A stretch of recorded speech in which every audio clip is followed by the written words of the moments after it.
Check check check.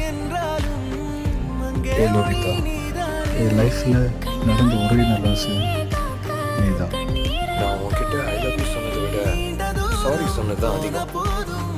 ஆனால் நான் இன்னைக்கு சாரி சொல்ல மாட்டேன், பொய் சொல்ல மாட்டேன். ஏன் தெரியுமா? ஏனென்றால் உன் பிறந்த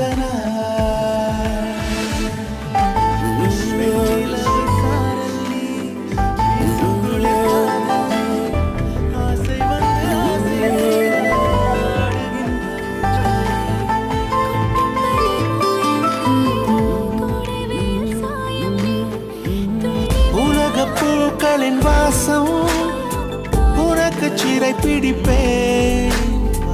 உலர்ந்த மேகத்தை கொண்டு நிலவின் கரை துடைப்பேன். ஏனென்றால்